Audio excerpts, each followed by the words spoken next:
Olá, sejam bem-vindos. Você está no canal do Escritor Cínico e hoje eu vou comentar com vocês sobre o livro Memórias de Adriano, da escritora belga Marguerite Yourcenar. Porque hoje é sexta-feira e sexta-feira é dia de clássico.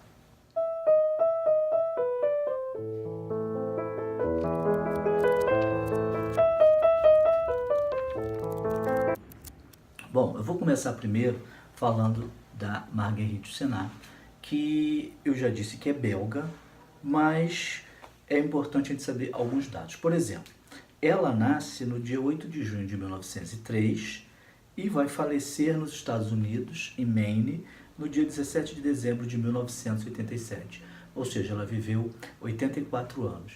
E nesse período da sua carreira literária, ela lançou assim livros que fizeram não somente sucesso de público, mas também de crítica, porque são livros muito bem escritos. Eu, inclusive, li alguns, como A Obra em Negro, que é um livro excelente, o próprio Memórias de Adriano, o livro Alex, que é um livro que eu vou comentar mais pra frente com vocês, que eu também considero um clássico, e contos, etc., ensaios. Ou seja, ela era uma escritora praticamente completa e eu a coloco entre as minhas preferidas, junto com a Virginia Woolf, Cecília Meirelles, Clarice Lispector, entre outras.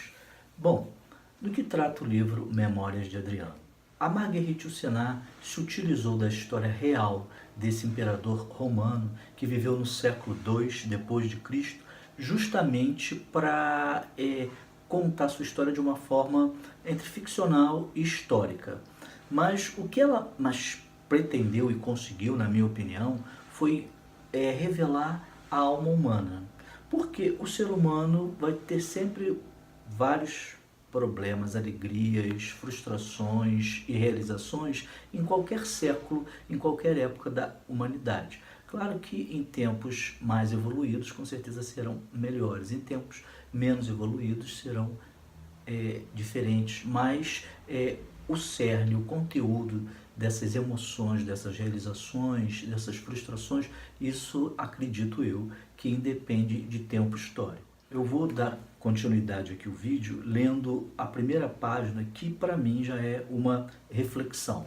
Adriano, então, de uma forma ficcional, já está no fim do seu império, do seu período como imperador de Roma, que durou 21 anos, e ele está escrevendo já para o seu amigo Marcos. E ele começa assim: Meu caro Marco, estive esta manhã com meu médico Hermógenes, recém-chegado à vila depois de longa viagem através da Ásia.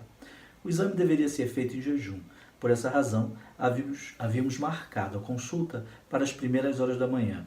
Deitei-me sobre um leito, depois de me haver despojado do manto e da túnica, ou seja, ele já deixou de ser imperador, ele virou um paciente comum.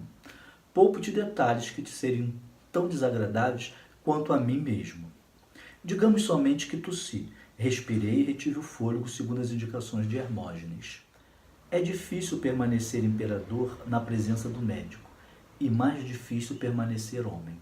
Então, nessa primeira página, ela já coloca para a gente uma reflexão profunda, que quando você chega ao médico, e se você estiver realmente doente, precisando de cuidados, você deixa de ser realmente você. Você vira parte daquela massa humana que virou doente. Então, não importa se você é um assalariado ou um imperador, um general, um presidente ou um balconista. Você ali é apenas um paciente que precisa ser tratado. E a partir daí, o próprio imperador vai fazendo as reflexões dele. Então, a gente já começa a perceber como vai ser o livro por essa primeira página.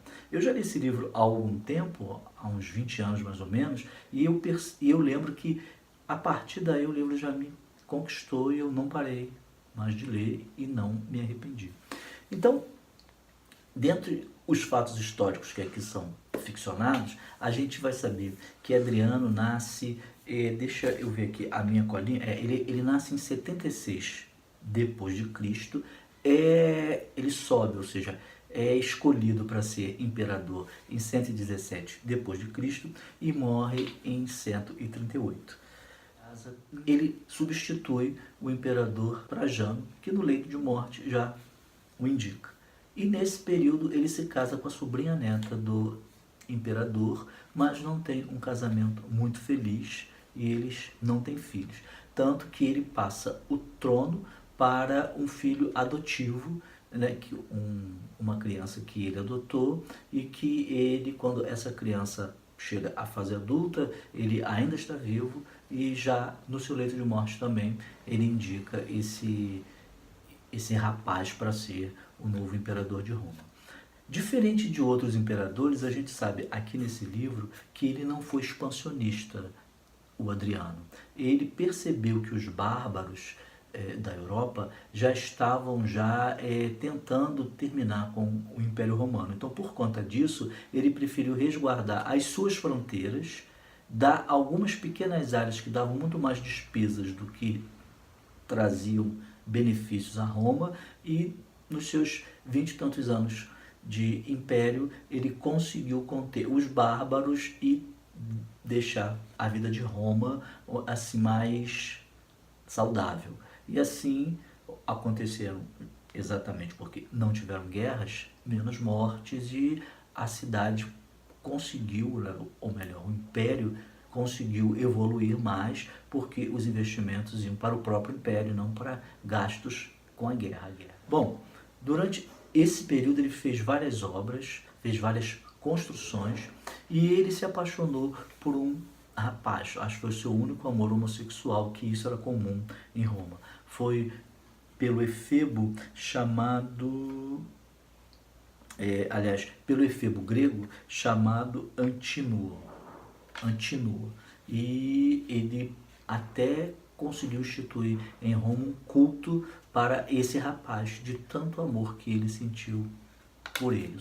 E o livro não vai tratar disso somente, vai tratar das relações pessoais que Adriano manteve antes de ser imperador e durante o período que ele era também, que ele foi imperador. E isso vai mostrar pra gente, a Marguerite vai analisar a partir daí, como eu já falei, a alma humana, que independe de manto imperial.